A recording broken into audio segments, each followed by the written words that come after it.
Hello, my name is Logan Manford, founder of BLoFISH Clothing.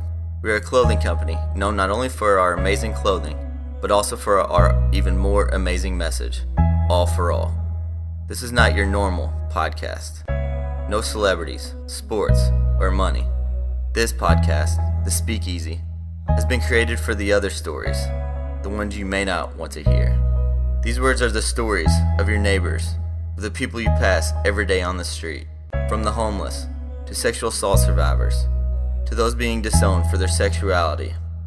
It is the sound of our community, and we hope you listen with open ears and an open heart.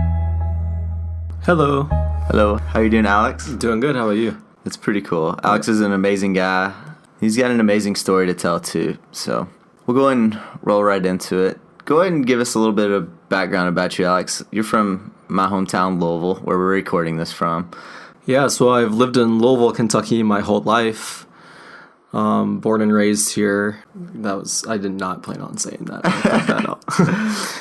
We'll go ahead and jump right into it. The thing that I know you want to talk about the most, and something that BLoFISH as a company is really passionate about, is trying to help those who have been assaulted or victims of domestic violence, anything within that realm. And for you to step forward and be able to tell your story is huge. And I think it can really help others out. Yeah, so it started when I was 12 years old. I used to get dropped off at a YMCA by my grandparents. They watched me during the day when my mom was at work. And, I was just a kid going to the pool, everything like that. And one day in the locker room, this older man, about 50, 60 years old, he sexually molested me in the sauna. And it was a huge turning point in my life. It was completely devastating. There were loads of emotions, and one incident, I did not know how to handle it at 12 years old. From that point, I called my grandparents. I told them to come pick me up, take me back home. I did not tell anybody what happened. I kept it to myself, and I actually kept it to myself for 8 years. But I remember going to my room that night and just crying in bed like all night. I had no idea what happened. I had no idea how it happened. That was how I was introduced to sex, really. We really didn't have a huge talk about sex growing up, or if that happened to you, what you would do. I didn't even know what was going on. That's when a lot of the darkness in my life started to creep in, and it settled in.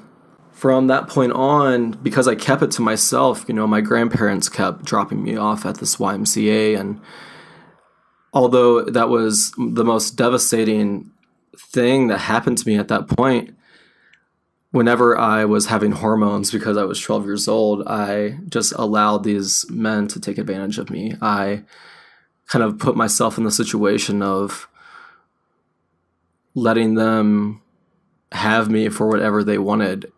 Although I walked right into that, it definitely is not right being 12 years old, 13, all the way to 18. This happened about 2 or 3 times a week. So by the time I was, 16, I had no idea how many times this had happened, how many people I'd interacted with, and, building all this up, this huge secret, this huge thing that was going on in the back of my life behind the scenes from everyone else. Depression was kicking in, suicidal thoughts were kicking in.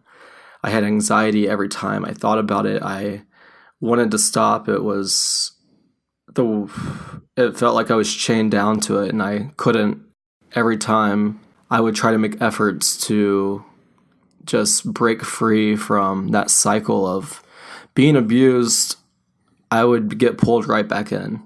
When I was about 18 years old, I just accepted that this was my truth, that this is how life was supposed to be for me. Although it didn't make any sense at all, I was really confused about everything, my sexuality, what I wanted, who I was, what the world was even like, how things like this could happen.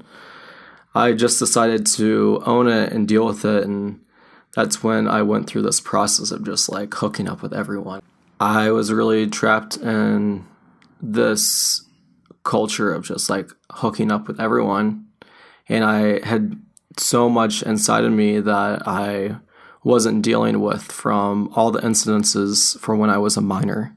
I think it's important to note a couple things going back, that you probably weren't the only victim at this place. Totally.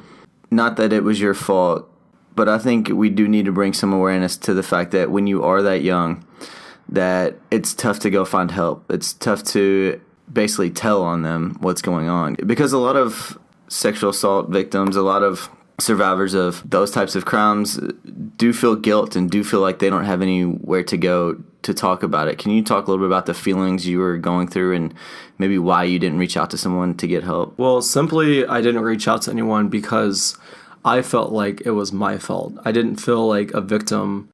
I believed this lie that I was the one that allowed it to happen, that I should have, pushed this guy away, or I should have said no louder or something, made a bigger scene than what it was. But in the end of the day, it wasn't my fault and I was a victim.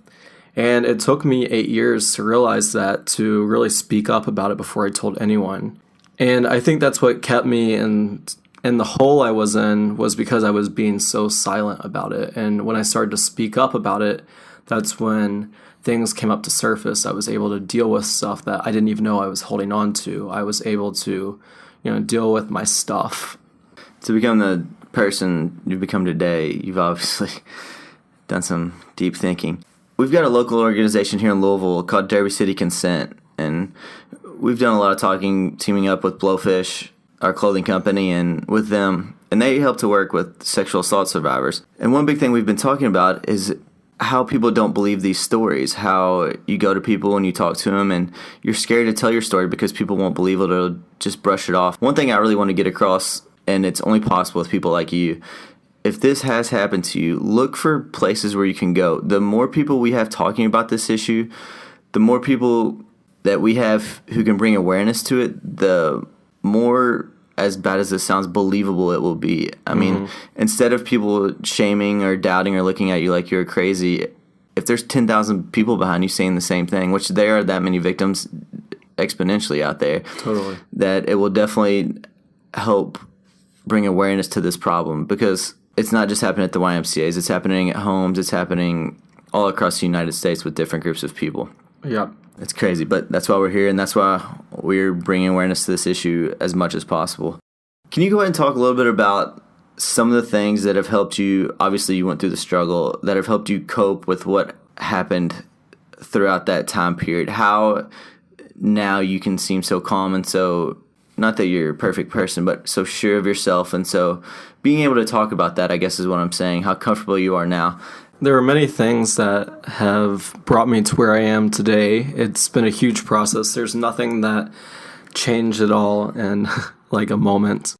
A huge thing, which I love that BLoFISH stands for, is just like simply love. Like that's the main like statement behind it. And that's what I think is the biggest change, is when you surround yourself with people that are going to love you, when you give yourself the love you need to process through your stuff and to accept who you are, that's when you're really going to find a breakthrough. I know I wouldn't have overcame as much as I did if I didn't eventually speak up to the people around me and just been vulnerable to my friends, family, coworkers, whoever, because they were my support system. They're the ones that carried me through the dark days. And going back to loving yourself, giving yourself love, doing that allowed me to really take a journey into myself and see, like what pain, what burdens I was holding on to for years. Why was I so depressed? Why was I so suicidal? And again, it's the process of just like dealing with your stuff, We have so much crap we're holding on to, and when you really take the time to, search through it and figure out why you're hurting, you can then let go of it. That's tough for whether you've been through what you've been through or just normal life. Are there anything specific things that you do specific that has helped you go through those? Did you journal? Did you get professional help? Did you spend a lot of time by yourself? Yeah, I've done a little bit of everything, honestly. So I did see a counselor for about 2 months when I really became open about what happened to me. I think I told a few people before, but as soon as I told family, like close family and friends, that's when I decided, I wanted to see some professional help. And that's really scary. A lot of people don't want to do that, but that was a huge turning point in my life as well. Yoga has been huge recently. I've only been practicing yoga for a year now, but I've learned so much about that incident, which I thought I was completely over, a year ago before I started doing yoga. A lot has came up to surface, and I feel even more like myself and even more healed and a survivor. That's awesome. And spending time by yourself. I mean, I was never the guy that wanted to be alone because silence, like screamed at me, and like it was uncomfortable. I couldn't even be still for like a moment by myself. But making myself do that, making myself be in that discomfort of being alone helped me, make it comfortable. Now I can be alone. Now I can listen to my thoughts, and it's not so scary because I've learned how to do it. So yeah, that's a huge impacting thing on my life as well, just learning how to be alone. I was going to ask you that next question, because I do know how much time you do spend alone, and I admire it because I can tell how much you've gone through and how much thinking you really do, and how it relates to other people and how you care for other people too. I think it really shows. As far as reaching out to you and stuff like that, do you want people to, if they do have similar stories, obviously we would be more than glad to listen to them. If you ever need anything here at BLoFISH, we're not professional. We can't give professional help or anything like that, but we are here to listen, and we are here to share your story. Would you like to hear other people's stories? Could they contact you on Instagram or anything like that? Yeah, totally. I am very open about everything that's happened to me. I talk about it to strangers. I talk about it to friends, family. At this point, I'm not holding anything back. You could contact me any way, email, Instagram, and, I think that's my mission now, as a survivor of what happened to me, is to be there for people that are going through the same stuff or are going to run into that incident. I'm there for that. And more I hear these stories, it's become evident that if there's just one person there to listen, that it means all the world of difference, especially right after these traumatizing situations, or maybe they don't want to go to the police right away because people don't believe them or things like that. And people like Alex are here. They've been through maybe not exactly what you've been through. I can't really relate to it 100%, but he has been through what you've been through. He can talk to you about it. He might not be able to get you professional help, but it's worth trying to reach out to somebody and talk to him. And somebody like Alex is great for that. Even if the people you think are closest to you don't believe you or aren't there to support you, there are people out there who have been through similar situations who are there to support you. We'll go on a little lighter note. We'll end on it. We want people to get to know you too. So obviously you're an avid yogi. A couple of your favorite things. Go ahead and list a couple of them. My favorite things. I'm a pretty random dude. I love friends. I'm always, as much time as I spend alone, I think I equally spend time with as many people as I can. I love people. I have all different types of friends, and it brings me a lot of joy. I also love eating sweets. I have a big sweet tooth.